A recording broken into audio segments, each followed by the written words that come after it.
नमस्कार प्यारे बच्चों, स्वागत है आपका हमारे चैनल बर्डिंग टीचर्स गाइड पर।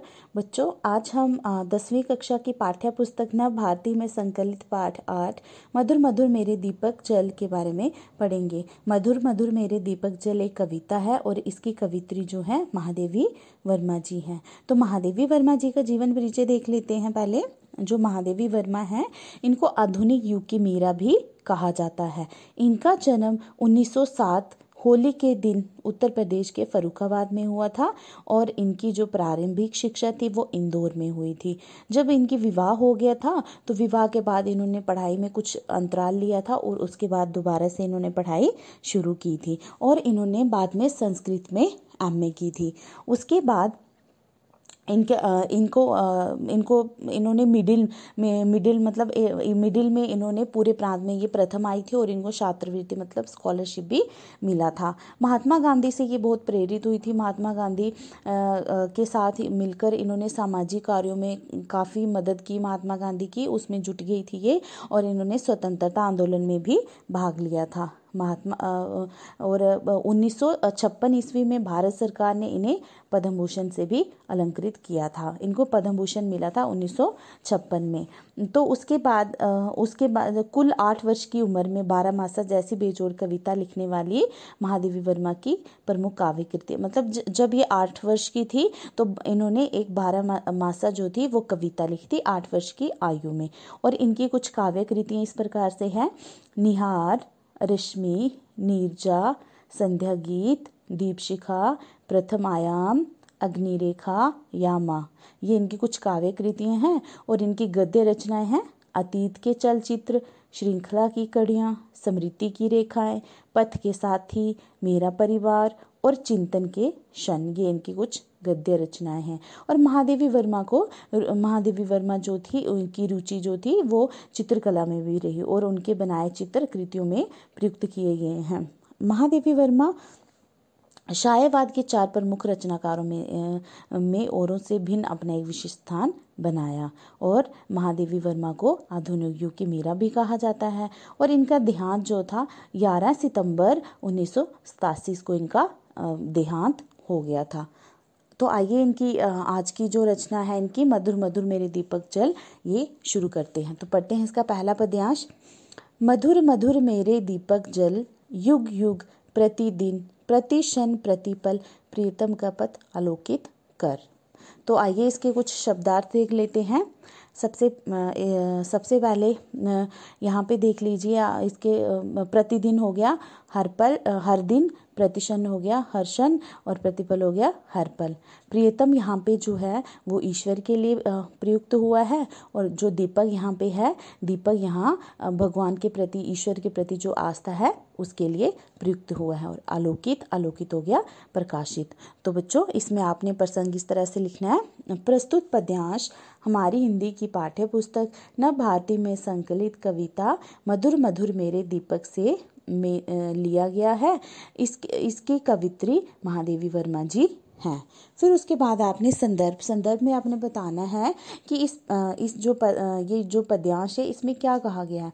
तो इसमें जो कवित्री है वो कह रही है, वो अपने प्रियतम रूपी भगवान के प्रति अपनी आस्था को बनाए रखने पर बल दे रही है।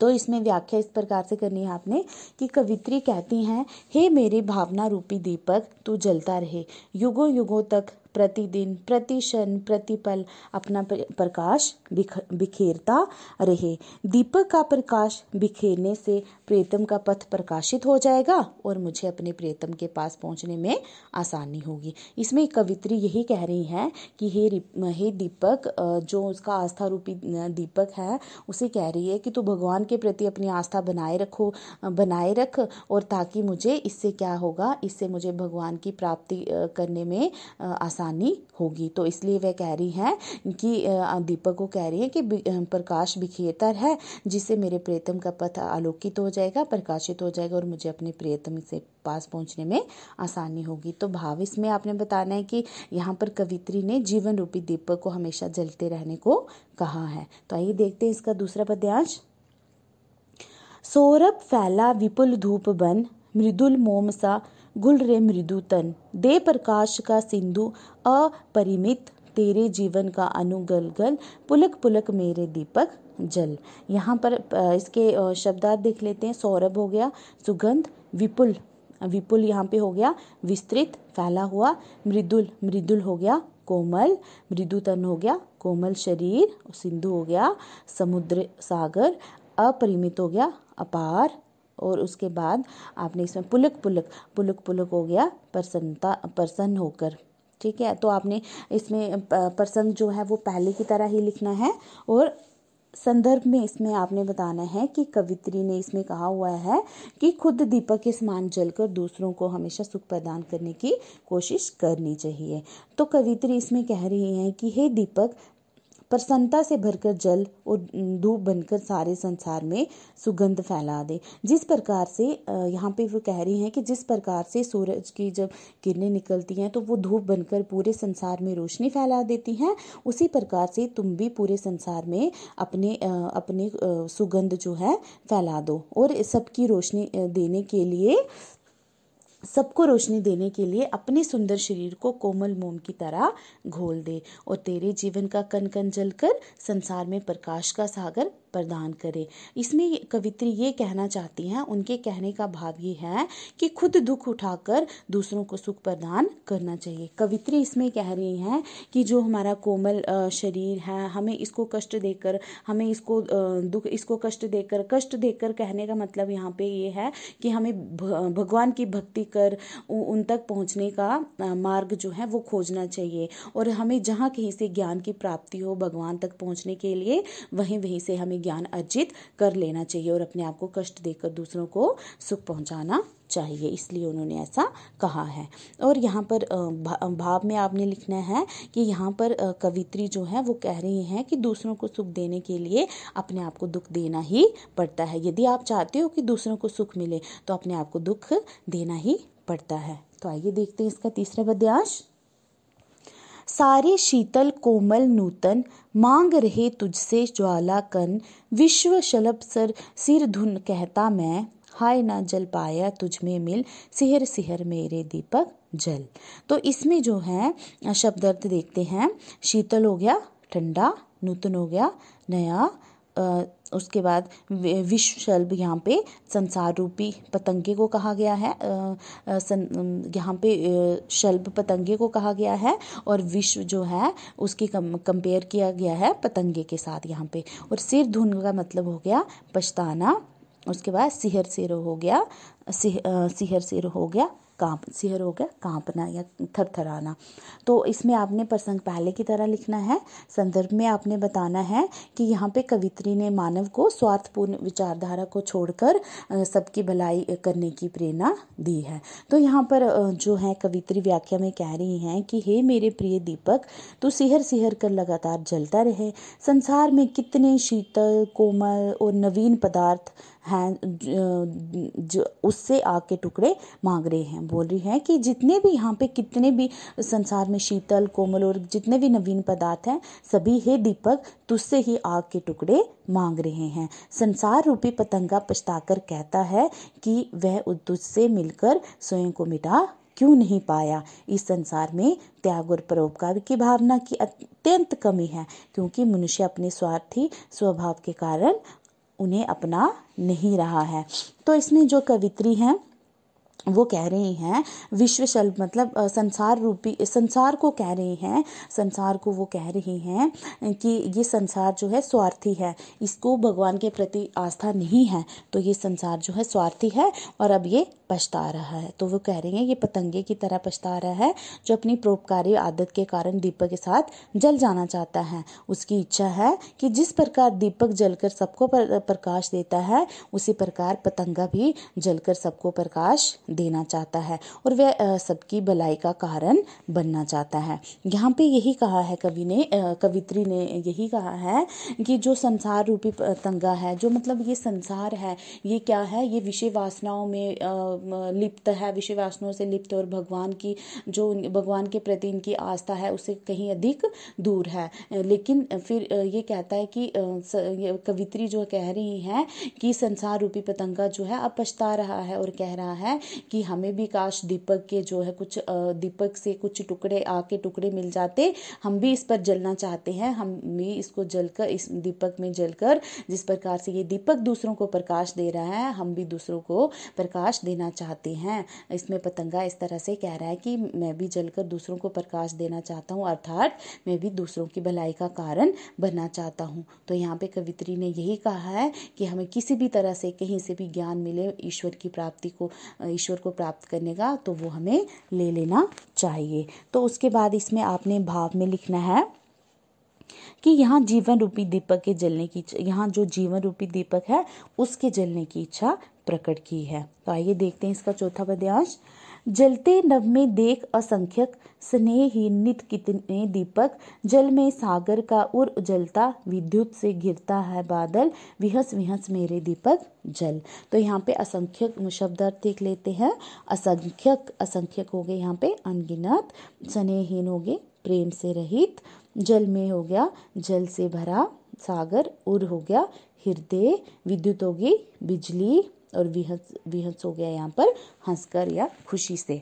तो यहाँ पर संदर्भ में बताया गया है कि कवित्री जो है वो कह रही हैं संसार का प्रत्येक पदार्थ ज्वालाशील है, इसलिए उसे भी निरंतर जलते रहना चाहिए।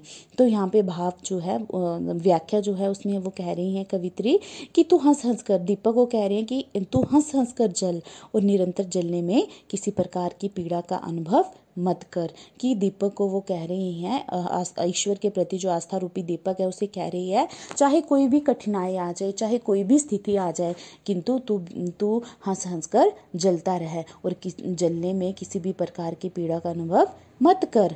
जरा आकाश को तो देखो, और फिर वो कह रही हैं कि जरा आकाश को तो देखो, इसके असंख्य तारे स्नेहहीन होकर जल रहे हैं, जैसे सागर पानी से भरा हुआ है, फिर भी समुद्री आग उसे भीतर ही भीतर जलाती रहती है। चाहे बादल पानी से भरा हो, परंतु जब पानी बरसता है तो बिजली को लेकर ही गिरता है।